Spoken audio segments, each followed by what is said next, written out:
l'enregistrement va être lancé. Ok, bonsoir tout le monde, bienvenue aujourd'hui, cette journée encore de soutenance, 6 soutenances au programme. Nous allons commencer avec celle de M. Pierre Sanon. Il a travaillé sur le sujet intitulé Études juridiques des abus en référence à la justice pénale pour mineurs en Haïti, cas de la juridiction de Jacmel. Avec moi pour analyser, sanctionner ce travail, nous avons comme encadreur le docteur Nelson Sylvestre et M. Zidore Fedmel sera dans le rôle de rapporteur. Voilà, je pense que tout le monde est prêt. On accorde à Pierre Sanon 10 minutes maximum pour nous présenter son travail. Et je préviens, dès qu'on s'attaque je risque d'arrêter Pierre Sanon. Voilà, donc il y a 10 minutes, tu n'as pas plus de 10 minutes. Merci. Honorables membres du jury, distingués invités, chers parents et amis, bonsoir. Je suis Pierre Sanon, je vais présenter mon mémoire de licence en droit. D'entre Dieu, je ne voudrais pas faire une présentation de manière magistrale en termes d'exposé. Je vais présenter les grandes lignes de mon travail en mettant l'accent sur certains points clés. Le plan de présentation comporte les parties suivantes. 1. L'introduction. 2. La problématique. 3. La démarche méthodologique. Les principaux résultats, la conclusion et pistes de réflexion. Introduction, contexte et justification du sujet. Priorité internationale et nationale accordée à la protection et aux droits de l'enfant. Adoption de la Convention relative aux droits de l'enfant par l'Assemblée générale des Nations unies le 20 novembre 1989. Garantie des droits fondamentaux par la Constitution de 1987. Crise de la justice pénale des mineurs et appel à réforme face aux abus pertinents. Importance de la justice dans la société.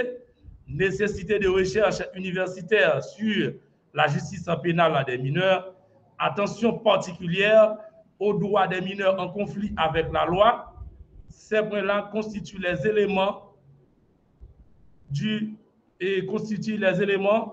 et qui justifient le choix de notre sujet qui s'intitule « Études juridiques des abus en référence à la justice pénale des mineurs en Haïti, cas de la juridiction de Jacmel ». Problématique, la situation des mineurs en conflit avec la loi. Les constats de départ sont les suivants. Abus fréquents envers les mineurs, manquement des autorités policières et judiciaires, non-respect des droits fondamentaux, signalement des violations par des institutions locales et internationales, appel répété aux autorités compétentes. Maintenant, à partir de ces constats, nous avons posé la question de recherche suivante. Que faire pour réduire les abus auxquels sont victimes les mineurs dans le système de justice pénale pour mineurs? L'hypothèse de travail, comme réponse provisoire à cette question, l'encadrement des mineurs par les institutions étatiques diminue les abus dans le système de justice pour mineurs. Objectifs dans le travail. Les objectifs poursuivis sont les suivants. Passer en revue le mode de fonctionnement et d'organisation de la justice pénale pour mineurs en Haïti, montrer les différentes formes d'abus auxquelles sont victimes les mineurs en conflit avec la loi, identifier les facteurs pouvant contribuer à la réduction des abus dans le système de justice pénale pour mineurs.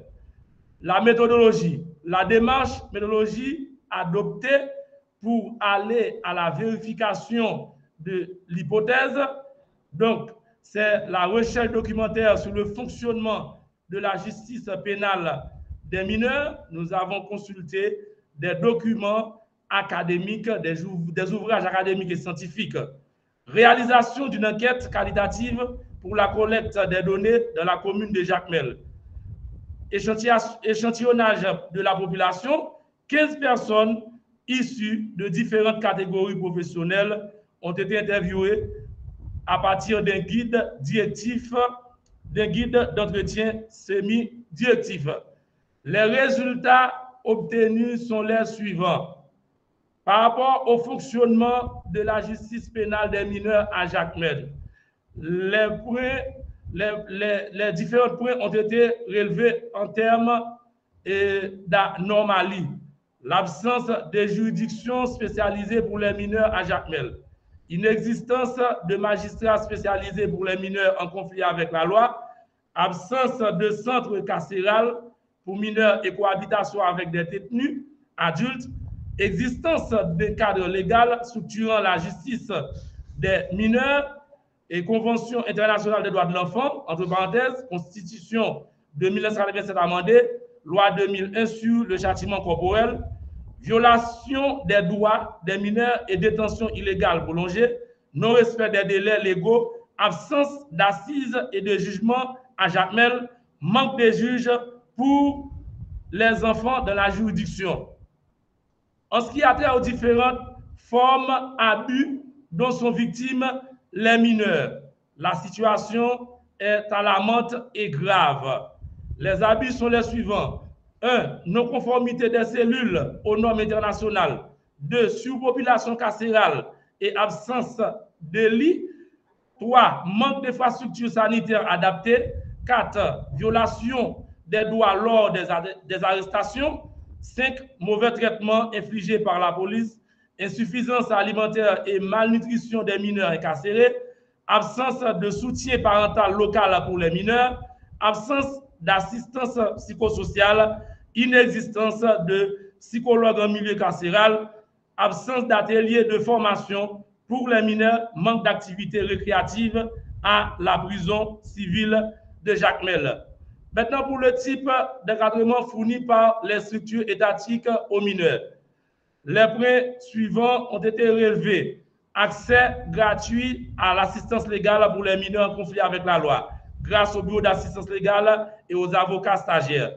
Absence d'assistance financière de l'État aux parents des mineurs. Piste de réflexion en vue d'éradiquer ou diminuer les abus et la violence dans le système de justice pénale pour mineurs.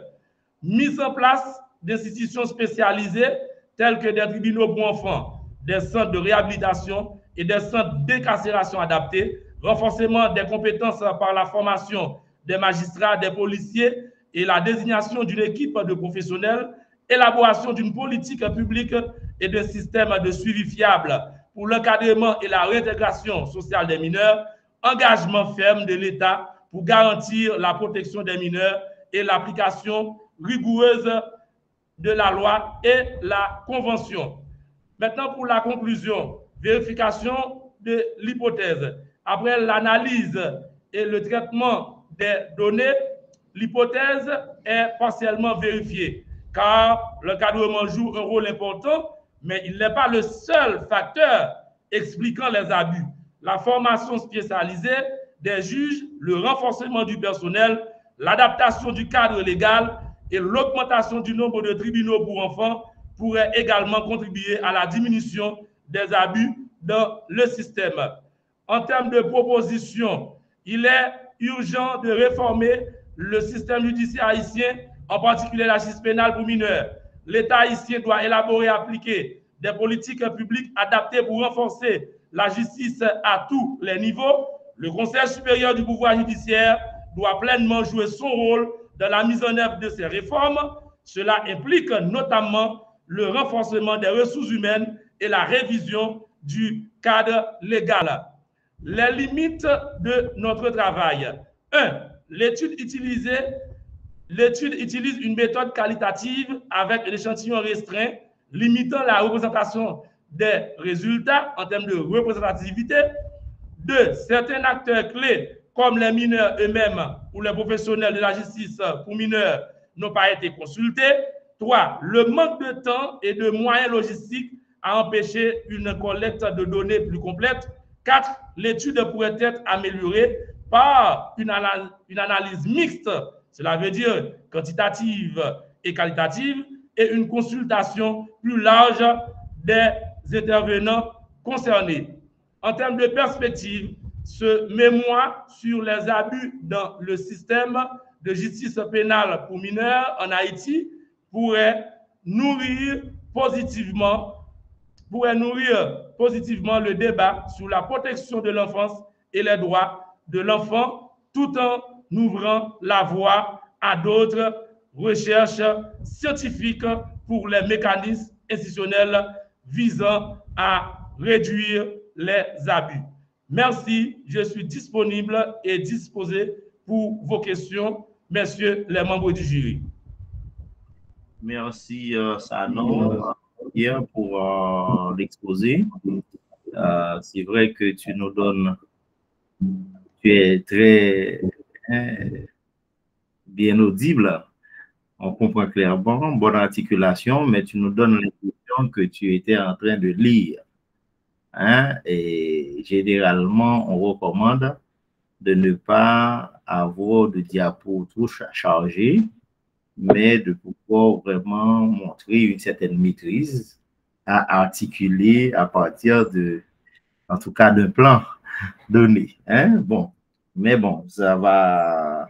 C'est un conseil puisqu'il s'agit d'un exercice d'apprentissage.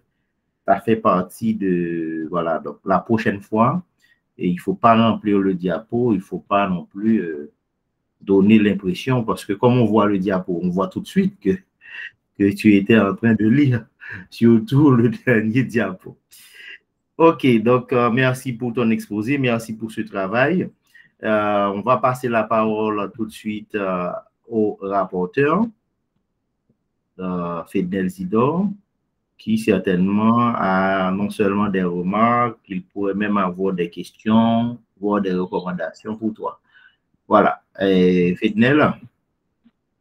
Merci, Monsieur le Président, et je tiens à saluer Sanon Pierre pour son travail, et je salue le professeur Sylvestre qui a encadré Sanon et dans le cadre de ce travail, et je salue encore une fois le président du jury.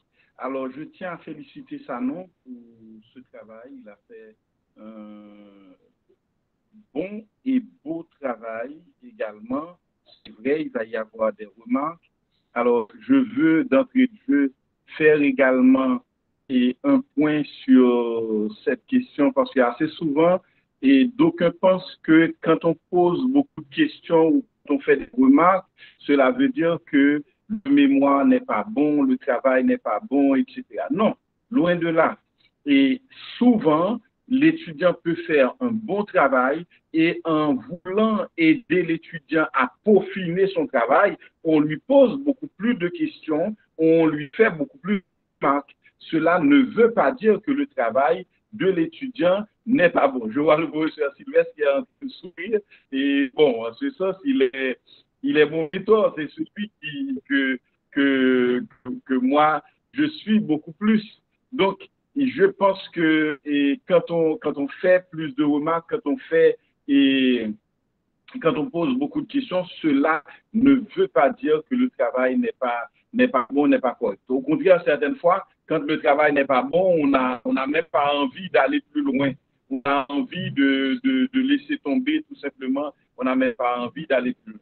Je voulais faire ce point pour que les étudiants comprennent et que quand on pose beaucoup de questions, quand on fait beaucoup de remarques, ça ne veut pas dire que le travail n'est pas bon. Donc, ça, non, allons-y. Du point de vue de la forme, et bon, c'est vrai que le professeur de méthodologie, c'est le docteur, et peut-être qu'il aura beaucoup plus de remarques à vous faire sur la forme que moi, mais j'ai vu que vous avez fait un travail plus ou moins remarquable dans la forme je n'ai pas vraiment beaucoup de choses à vous dire, sinon que 3 petites remarques. Premièrement, il ne faut pas y avoir de ponctuation dans les titres, parce que dans beaucoup de titres, que ce soit dans les chapitres, dans les sections ou dans vous avez des points, donc il ne faut pas avoir de ponctuation à la fin d'un titre. Et puis, deuxièmement, point besoin de mettre les phrases de moins de 5 ou 6 lignes en retrait, donc en italique. Et ce n'est pas nécessaire de les mettre en italique. D'ailleurs, il y a des phrases de 3 des paragraphes de 3, 4 phrases que vous ne mettez pas en italique. Donc, ce n'est pas nécessaire si ça passe 5 à 6 lignes comme le stipule le Canva. Et puis, je vous inviterai à mieux choisir les connecteurs logiques. Parce que certaines fois, il y a eu une interruption, s'il vous plaît. Est-ce que vous pouvez reprendre pour moi les remarques? Alors, je vous ai dit... Vous m'entendez? Non, il ne faut pas... Ok, Pierre Sanon, c'est une soutenance. Ce n'est pas une causerie. D'ailleurs, il y a un enregistrement. Tu ne peux pas couper la parole au rapporteur, d'accord? Donc, tu écoutes, tu prends note. Par la suite, on va te donner la parole. Merci. Bonne note. D'accord. Et ferme ton micro, Sanon. Alors, j'avais dit qu'il ne faut pas mettre de ponctuation à la fin d'un titre. C'est pas bien. Et puis, point besoin de mettre les phrases de moins de 5 ou 6 lignes et en retrait, donc de les mettre en italique. Et puis, il faudra mieux choisir les connecteurs logiques, parce qu'il y a certains connecteurs logiques qui sont, à mon avis, mal choisis. Bon, du point de vue du fond, c'est là où je vais un petit peu plus discuter avec vous, Sanon, parce qu'il y a quand même du travail à faire. Bon, c'est un travail scientifique, il y en aura toujours. Et votre chapitre premier est titré « Organisation et fonctionnement de la justice pénale dans le monde et en Haïti ». Donc, la première question, traitez-vous de la justice pénale des mineurs ou de la justice pénale tout court? Est-ce que vous traitez de la justice pénale des mineurs ou de la justice pénale tout court? Parce que vous parlez dans votre premier chapitre, organisation et fonctionnement de la justice pénale dans le monde et en Haïti. Et puis par rapport à votre question de recherche qui demande que faire pour réduire les abus, et vous avez dit l'encadrement, vous avez proposé l'encadrement dans l'hypothèse, ça me paraît insuffisant. Bon, c'est vrai que vous avez en quelque sorte dans la vous avez dit que l'encadrement vous paraît également insuffisant. C'est pourquoi j'aimerais que vous définissiez pour moi ce que c'est que l'encadrement. Et puis, vous parlez beaucoup d'enfants, vous parlez beaucoup d'enfants dans votre travail, mais je me demande, est-ce qu'il vous arrive de définir le terme enfant dans une partie du travail? Parce que, bon, je ne me rappelle pas avoir vu une définition de l'enfant dans le cadre du travail. Et puis, aux sections 2, alors au pluriel, section 2 et 1, alors section 1 et 2 du premier chapitre, traitant de la justice pénale des mineurs en Europe et en Afrique, vous mentionnez, à mon avis, sèchement les noms des pays, et France, Belgique, et Mali, etc. Alors, pour moi, ça aurait été mieux de faire une petite phrase avec ça, bon, peut-être justice pénale des mineurs en France, ou bien par rapport à la France, par rapport au Mali, etc. Pas simplement France, Mali, etc. Et puis, autre chose, au chapitre 2, vous écrivez trouver la justice pénale des mineurs, perception et fait à Jacmel. Donc, perception et fait au singulier. Et à mon avis, c'est mieux. Bon, perception pouvait rester au singulier, mais fait, à mon avis, doit être au pluriel. Perception et fait. Bon, vous auriez pu, si vous voulez, et mettre perception également et au pluriel, mais fait surtout, et à mon avis, ça doit être au pluriel.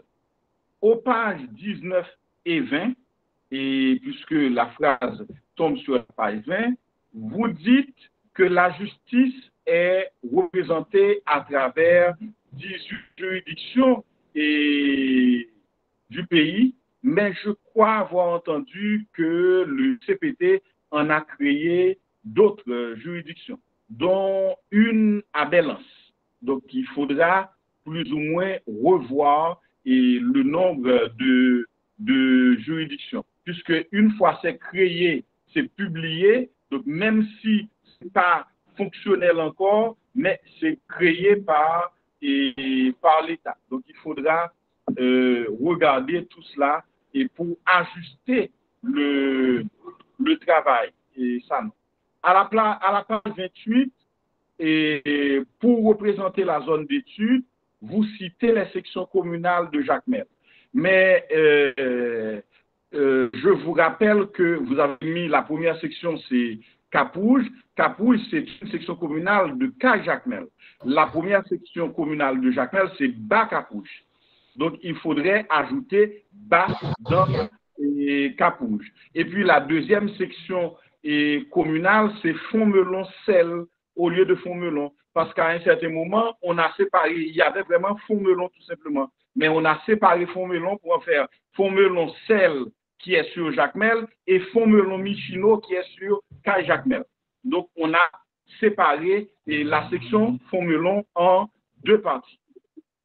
Et puis, je suis tenté de vous demander d'où est-ce que vous tirez les informations concernant la population, la densité, la superficie de Jacmel. Parce que vous n'indiquez pas la source. Et je me suis dit que la source aurait pu être IHSI, mais vous n'indiquez pas la source. Donc, j'aimerais savoir d'où est-ce que vous tirez ces informations, puisque la source n'est pas mentionnée. Et encore à la page 28, vous parlez des répondants, vous citez une localité qui s'appelle Watampone. Watampone, W-A-T-A-M-P-O-N-E. Je connais une zone qui s'appelle Watapana, mais pas Watampone. Donc, Watampone, c'est où? À Jacmel. Donc, j'aimerais que vous me dites où est-ce que ça se situe à Jacmel. Au chapitre 3, vous parlez du diagnostic. Alors, sachant que diagnostic est le raisonnement qui permet d'identifier l'origine ou la cause d'une défaillance, l'origine de problèmes à partir des observations, des contrôles ou des tests, eh bien, pouvez-vous établir pour moi la différence entre un diagnostic et une analyse dans le cadre de ton travail, puisque là, à mon avis, dans le chapitre 3, et vous êtes en train de faire une analyse. Donc, j'aimerais que vous établissiez pour nous une petite différence entre diagnostic et analyse surtout. Et puis, avec près de 25 questions, et pour moi, le guide d'entretien me paraît un petit peu lourd, ça. Et de plus, celles que vous appelez questions, et me paraissent également comme des affirmations, car elles n'ont pas, dans la majorité, des points d'interrogation. Donc, elles me paraissent plus des affirmations que des interrogations.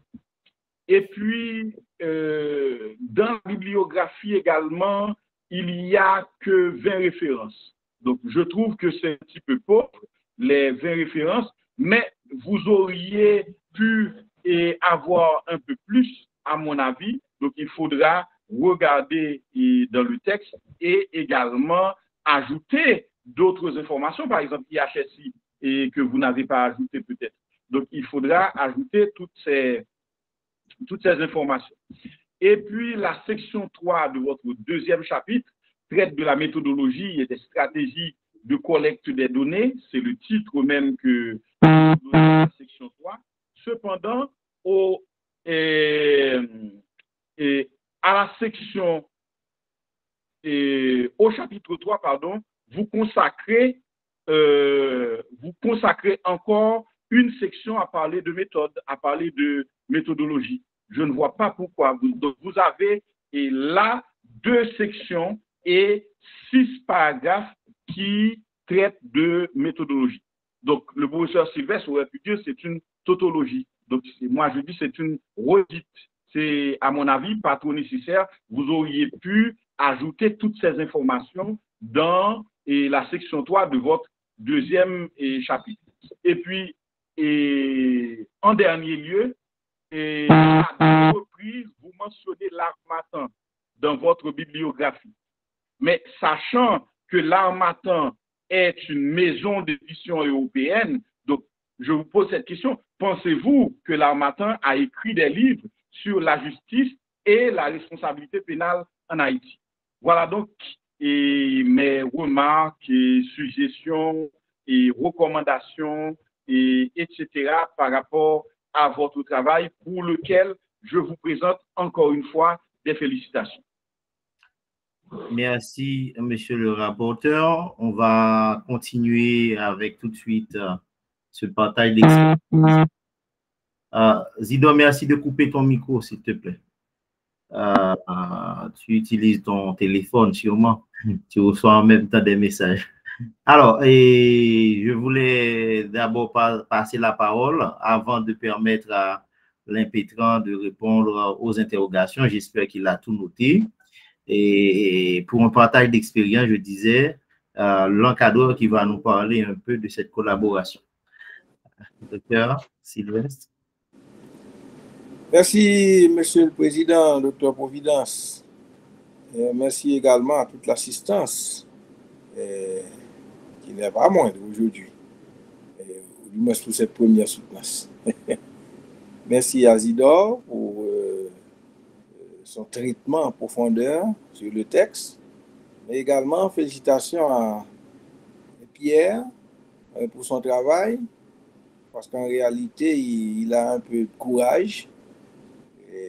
Parce que normalement, ça ne devait pas être là. On pouvait même retrouver ça sur le banc des accusateurs.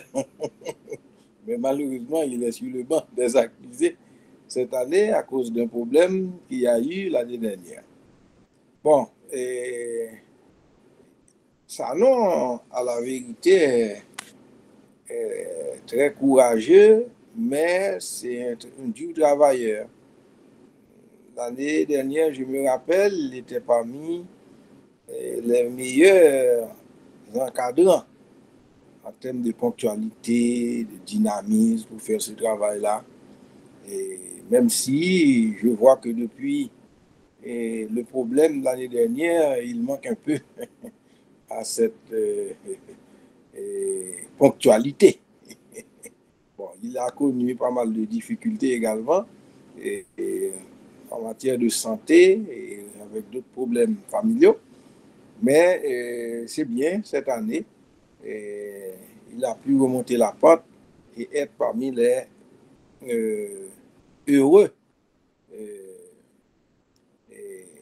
présentateurs de son texte. Maintenant, et pour revenir à son travail, je crois que Zido a raison. Dans un premier temps, par rapport à l'aspect de délimitation. Zidore était délégué, donc il connaît bien la zone, alors que je crois que Sanon est un homme de radio.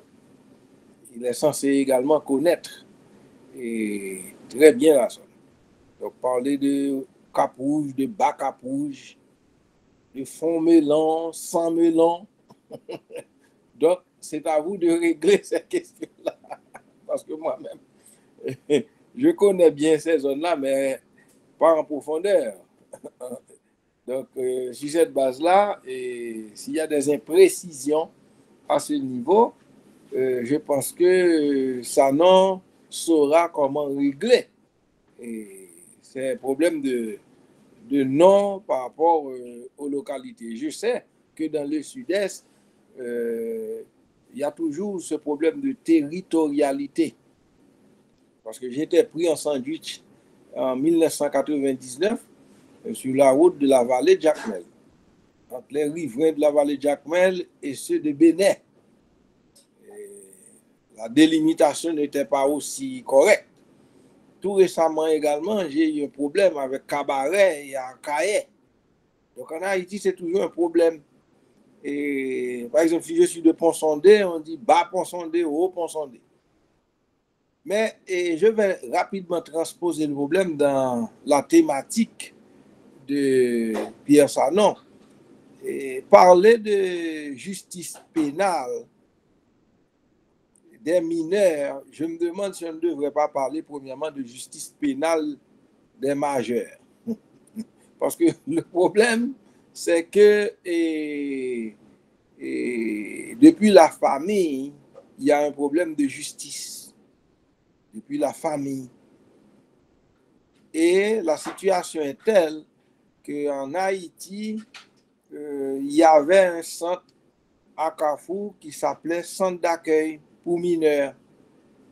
Mais c'était, si vous voulez, un centre qui apportait un appui de type social aux mineurs, mais aux gens de rue, ou aux gens sans parents.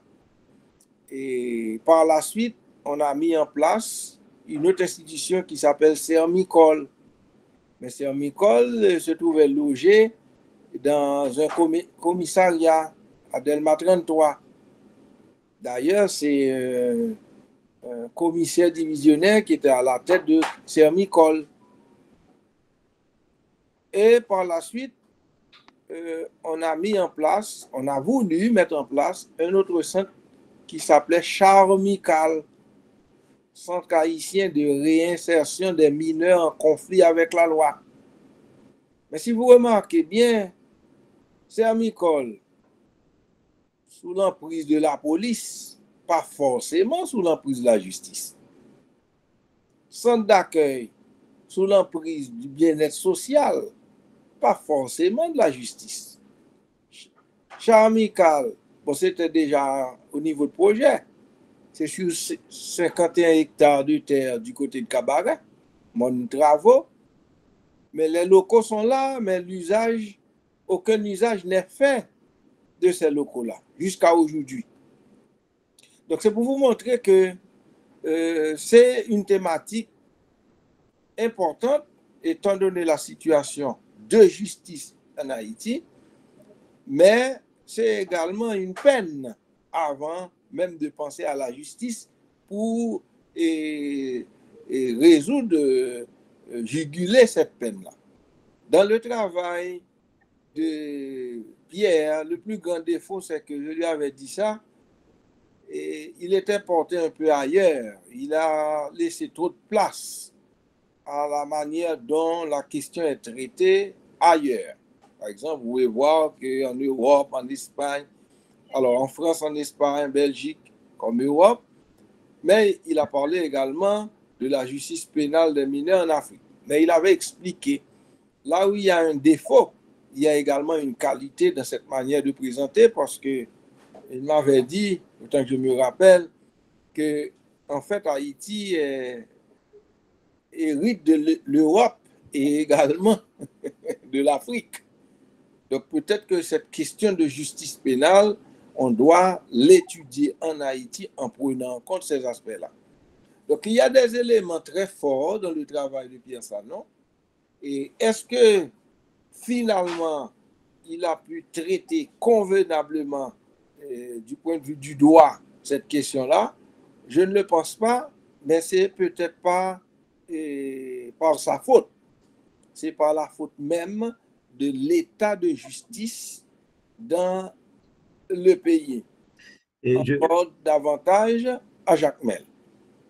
Donc, sur cette base, je félicite Pierre Sanon. Le texte n'est pas en réalité si mauvais, raison pour laquelle j'avais moi-même donné le feu vert pour qu'il puisse non seulement le soumettre, mais également le présenter et avoir la possibilité de la réplique orale aujourd'hui. Donc, en gros, Docteur Providence, et ce sont là mes commentaires. Merci. Alors, Sanon, surtout aux questions, je ne te demande pas de réagir sur les remarques, les commentaires par rapport aux questions du rapporteur, et merci d'être précis et bref. D'accord? Voilà. Tu as la parole. Merci, Monsieur le Président. Donc, pour la question sur la définition de l'enfant. Donc, un enfant, toute personne âgée de 0 et moins de 18 ans, et selon l'esprit et la lettre de la Convention internationale relative aux droits de l'enfant. Donc, lorsqu'on parle de l'encadrement, l'encadrement par les institutions étatiques, donc oui, l'encadrement. Donc, lorsqu'on parle de l'encadrement, c'est tout accompagnement de l'État aux mineurs. Donc, les institutions étatiques, par exemple, il y a Liberty, qui est une institution déconcentrée du ministère des Affaires sociales et du Travail, qui a une mission d'encadrement pour les enfants. Donc, lorsqu'on parle de l'encadrement des enfants, par rapport aux engagements pris par l'État haïtien, étant membre des Nations Unies, n'oubliez pas que Haïti a ratifié la Convention internationale aux droits de l'enfant, et cette convention est un instrument légal qui protège les droits de l'enfant. Donc, en 1994, le gouvernement haïtien a ratifié cet outil international. Donc, les dispositions de la Convention relative aux droits de l'enfant font partie de notre législation nationale, et il est un impératif, il est un devoir pour l'État haïtien d'élaborer des politiques publiques en matière de protection de l'enfant, d'où la nécessité d'apporter des encadrements, que ce soit sur le plan social, sur le plan financier, surtout aux familles vulnérables. Donc, l'enfant bien encadré par l'État n'est pas exposé à la violence, n'est pas exposé à la malnutrition. Donc, c'est ça lorsqu'on parle de l'encadrement. Et maintenant, il y a la question concernant la justice pénale en Haïti.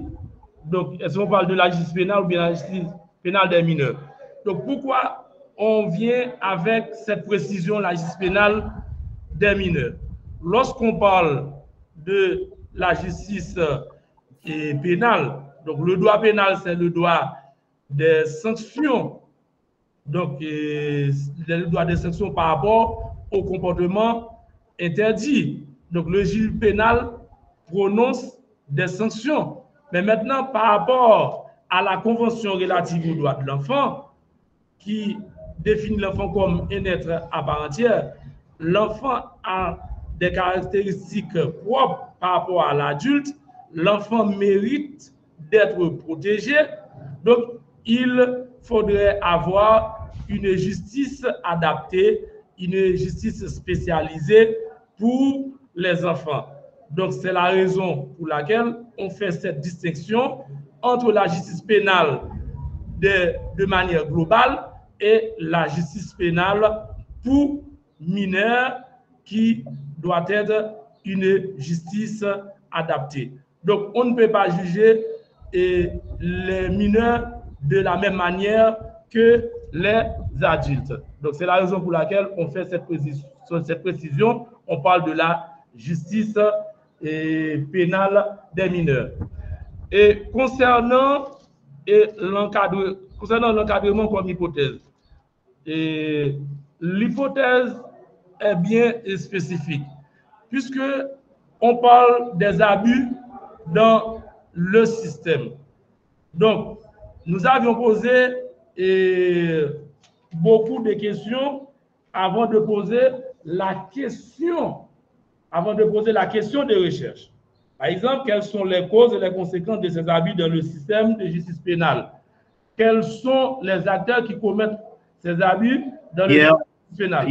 Pierre, pour les remarques, je t'ai dit, si on t'a demandé de revoir certaines choses, ce n'est vraiment pas... voilà quoi, il n'y a pas débat. Parce que certaines choses, il faut être d'accord. Hein, parce que c'est d'accord. D'accord? Voilà. OK, donc merci, et monsieur le cadre, pour les remarques. Voilà. Parce que, alors, pourquoi je me permets de ne pas laisser Pierre aller dans cette direction? Parce que ailleurs, on pense que on est là pour vraiment pénaliser, maltraiter même l'étudiant. Or, à l'IUS, c'est l'occasion pour l'étudiant d'apprendre à travailler. La soutenance, ce n'est qu'une étape. Donc, si on te fait des remarques sur ce qu'il faut améliorer dans le texte, eh bien, on ne va pas passer la nuit à parler d'autre chose. Il faut prendre en compte les remarques des membres du jury. Et par rapport à cette question, moi, je vais te faire quelques remarques complémentaires parce qu'il s'agit en réalité d'un travail encadré, un travail qui doit être réalisé à partir d'un document de cadrage qu'on appelle le canevas à l'IS. Ça existe, le canevas. D'abord, attention, tu mets n'importe quelle couleur. Moi, sur ta page de couverture, moi, je ne comprends pas.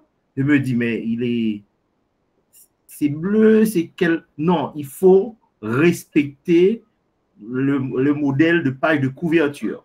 Hein? Et puis, en plus, je t'invite à regarder bien, donc il faut respecter la page de couverture. Autre élément, tu ne peux pas mettre couleur partout.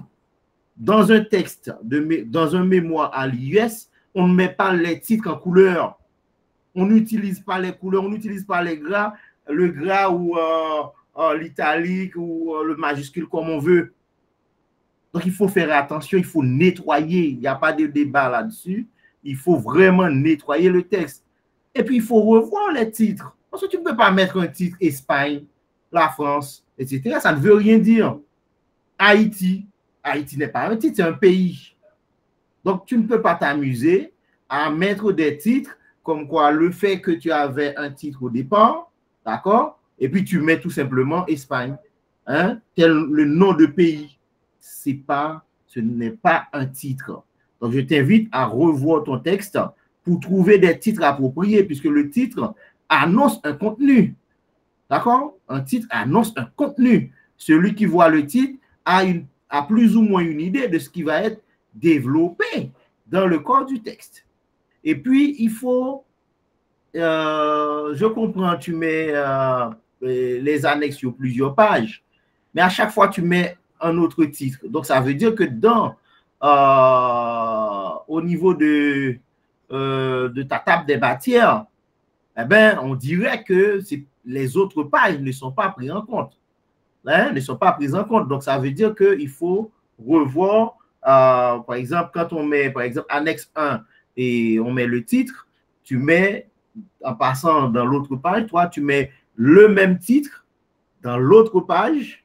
Hein, et donc, ça veut dire que peut-être, même si tu mets suite derrière, mais il s'agit d'un titre à part entière. Donc, en lisant, les gens auront l'impression qu'il s'agit d'autre chose et que dans ta table des matières, tu n'as pas pris en compte correctement ces éléments-là.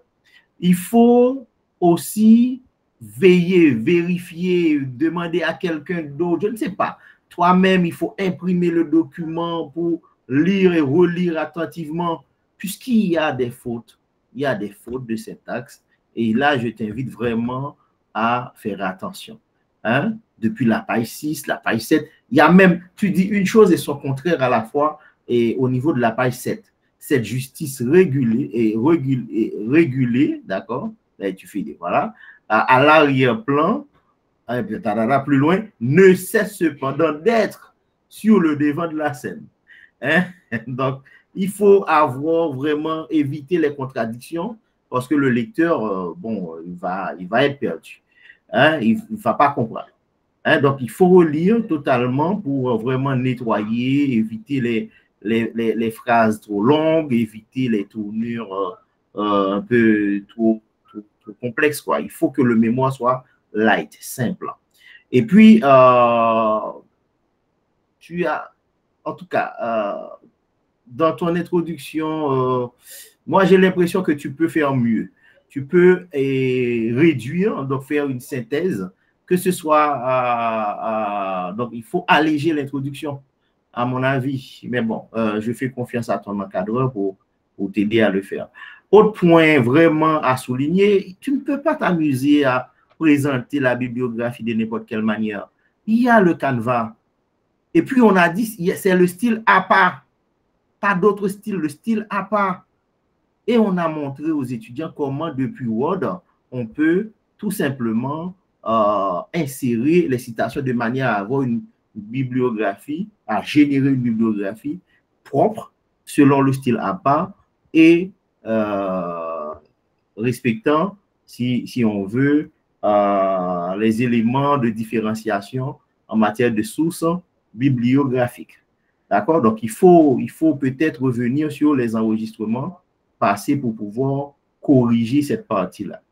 Et sur les références, tu cites des choses, tu aurais pu même, parce que le rapporteur a fait la remarque, hein, et il y a UNICEF, il y a l'ONU en matière de droits humains pour mineurs. Tu parles de plein de textes, mais tu ne cites pas. Donc, quand ce n'est pas de toi l'idée, merci de citer les auteurs. D'accord? Donc, il faut vraiment ne pas croire que le fait de ne pas dire que c'est de l'IHSI, c'est de je ne sais qui, ou de quelle institution, ça renforce, non, ça ne renforce pas ta position, ça ne renforce pas ton travail. Au contraire, ça montre que tu as été prendre quelque chose quelque part sans le reconnaître. Et c'est très mauvais. Hein? Beaucoup d'attention à la ponctuation. Des fois, tu mets point et puis tu ouvres les parenthèses. Tu mets la référence, tu refermes les parenthèses. Moi, je ne comprends pas ce désordre. Tu remets point après les parenthèses. Moi, vraiment, il y a un nettoyage à faire sur le plan de la forme, hein, pour vraiment permettre à ce que le travail puisse être valorisé. Ton travail puisse être valorisé. Donc, globalement, je ne vais pas te poser des questions. C'est vrai qu'il y a un effort, on reconnaît. Je t'en félicite déjà, mais je t'invite à prendre en compte les remarques, les commentaires pour améliorer ton travail. Voilà ce que je voulais dire parce que je ne voulais pas laisser ça passer sans attirer ton attention sur ces éléments-là. Donc, très rapidement, 10 secondes pour conclure, à tour de rôle, vraiment 10 secondes, puisqu'on a, voilà, Zidore, si tu as en 10 secondes, qu'est-ce que tu pourrais dire? Bon, j'aimerais féliciter Manon pour ce travail et j'aimerais lui dire d'aller de l'avant. Je sais qu'il a cette envie qui brûle en lui d'aller de l'avant. Je lui souhaite d'aller de l'avant, je lui souhaite le meilleur. Voilà, merci. Nelson, l'encadreur. Vraiment, rien à ajouter davantage. Bonne continuation à Pierre. Voilà, et surtout bonne correction. Alors, Pierre, 10 secondes. Merci, Monsieur le Président. Merci. Et l'encadreur, je tiens à remercier mon encadreur, Dr Nelson Sylvestre, pour ces précieux conseils, suggestions et recommandations dans le cadre de la réalisation de ce travail. Mes remerciements vont aussi au personnel de l'US, particulièrement à Maître Zidore Fednel, à mes très chers mères, Luzamène François et Pierre-Isna Prince, Pépé, malheureusement décédé, à ma famille, Mimos Bellevue, mon épouse et mes enfants Alexander Pierre-Noah, Meïssa, Marie, Angeline. Merci. Merci. Ainsi s'achève notre première soutenance. Et on passe la main tout de suite. On arrête l'enregistrement. J'espère que... Voilà.